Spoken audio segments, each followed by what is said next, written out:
Sa kaugnay pa rin na balita mga kabrigada, mariing kinundinan ni Davao City Representative Paulo Duterte ang desisyon ng International Criminal Court o ICC na huwag pagbigyan ng hiling na interim release para sa kanyang ama na si dating Pangulong Rodrigo Duterte.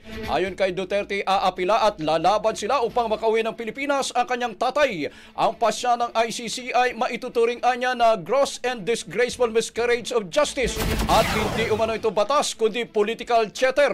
Ang kanyang 80 taong gulang na ama ay wala sa kapangyarihan at nakaranas umano ng political persecution sa sariling bansa.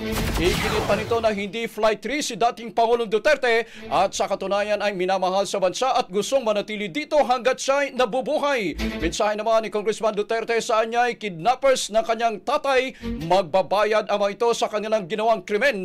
At sa CIA naman mga kabrigada na umano'y kasabuat, hindi umano mapatatahimik ng kidnapping ang kanyang ama at maaring makatulong para siya ay maging martir. Ang bahaging ito ay hatid sa atin ng Power Cell Salabat, ginhawa ng bawat nangangarap.